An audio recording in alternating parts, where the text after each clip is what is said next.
खलवत में पेट्रोल महंगा करने के मशवरे और आवाम में कस्में खा खा कर इस मामले पर अपनी हुकूमत से लाताल्लुकी आवाम से इज़हार यकजहती के ड्रामे का भी एंड हो गया है। दर दर से भीख मांगी जा रही है, आवाम महंगाई में पिसी जा रही है। सब्सक्राइब करें और बेल दबाएं ताकि कोई खबर रह न जाए। बिस्मिल्लाहिर्रहमानिर्रहीम, अस्सलाम वालेकुम। मैं हूं मोहम्मद उसामा गाजी और आप देख रहे हैं अब पता चला। आज के प्रोग्राम में बात करेंगे ऑडियो लीक से उठने वाले तूफान की, डार और डॉलर की वापसी में ताल्लुक और इमरान खान की आखिरी कॉल के लिए तैयारी। खबर यह है कि ऑडियो लीक स्कैंडल ने बड़े बड़े पर्दा नशीनों को बेनकाब कर दिया है। सियासत नहीं, रियासत की गर्दान करने वालों के असल चेहरे कौम के सामने अयां कर दिए हैं। खलवत में पेट्रोल महंगा करने के मशवरे और आवाम में कस्में खा खा कर इस मामले पर अपनी हुकूमत से लाताल्लुकी आवाम से इज़हार यकजहती के ड्रामे का भी एंड हो गया है। यह भी पता चल गया है कि दुख्तरे पाकिस्तान और कश्मीर की बेटी होने की दावेदार पाबंदी के बावजूद भारत से सस्ता प्लांट खरीदने की तलबगार हस्ती कौन सी है। यह भी खुल गया है कि शरीफ खानदान ने माजी की गलतियों से कोई सबक नहीं सीखा। कल भी अपना खानदान, अपने बच्चे, अपना कारोबार पहली तरजीह था, आज भी यही धंधे जारी हैं।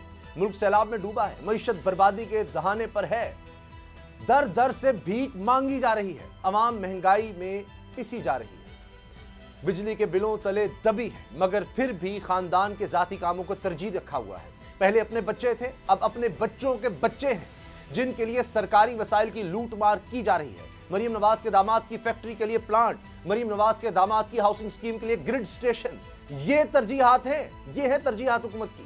फिर दावा करते हैं कि एक ढेले की करप्शन साबित हो जाए तो सियासत छोड़ देंगे, मगर जुल्म देखिए कि वज़ीर आज़म हाउस की इतनी बड़ी सिक्योरिटी ब्रीच होने के बावजूद शर्म हया से आरी बयान जारी किए जा रहे हैं। राना सनाउल्लाह इसे अपनी गुड गवर्नेंस की गवाही करार दे रहे हैं कि यह राज जो खुला है, इलेक्शन कमीशन जैसा खुद मुख्तार इदारा मुबैना तौर पर लंदन से आने वाली हिदायत पर चल रहा है।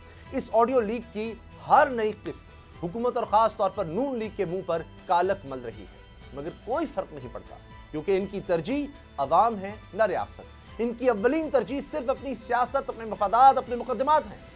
पहले दिन से ये लोग अपने केसेस मुआफ कराने पर, अपने लोगों को नवाजने पर लगे हुए हैं। अवाम को 1 रुपए का रिलीफ देने के लिए ये हुकूमत तैयार नहीं, मगर अशराफिया के लिए टोल टैक्स भी मुआफ है, लग्जरी गाड़ियों की दरामद की ड्यूटी भी मुआफ है, इन्हें 2400 अरब की करप्शन के केसेस भी मुआफ हैं, मगर अवाम को बिजली के बिल मुआफ नहीं हो सकते। अब एक सजा याफ्ता मुजरिम को लंदन से बुलवाकर वजीर खजाना बनाया जा रहा है। शोर किया जा रहा है कि डार की आमद से पहले डॉलर की कीमत वापस आ रही है। जैसे आज ऑडियो लीक से राज खुले हैं, क्या खबर कल ये राज भी खुल जाए कि डॉलर डार की वापसी की राह हमवार करने के लिए ही मसनूई तौर पर ऊपर ले जाया गया। दूसरी तरफ इमरान खान अपनी हकीकी आज़ादी की तहरीक में तेजी ला रहे हैं।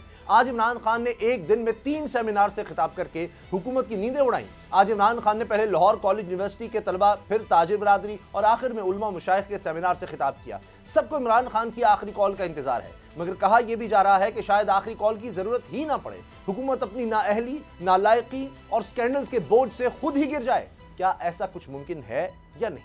ऑडियो लीक स्कैंडल में मजीद क्या इंकिशाफात हो सकते हैं, इसके असरात क्या होंगे? इंटरनेशनल मीडिया पर बोल छा गया, बोल बना हक और सच की आवाज। पाकिस्तान में बोल न्यूज को बंद क्यों किया जा रहा है? इंटरनेशनल मीडिया और अमेरिकी काउंसिल ऑफ फॉरेन रिलेशन समेत हर प्लेटफॉर्म पर बोल न्यूज के चर्चे। बोल न्यूज की हक और सच की आवाज बंद करने पर सवालात उठाए जाने लगे। सबसे ज्यादा व्यूज, सबसे ज्यादा रील्स और सबसे ज्यादा रेटिंग के साथ बोल अब भी नंबर 1 पोजीशन पर बरकरार। अगर आपको वीडियो पसंद आई तो लाइक पर क्लिक करें, सब्सक्राइब करें और बेल दबाएं ताकि कोई खबर रह न जाए।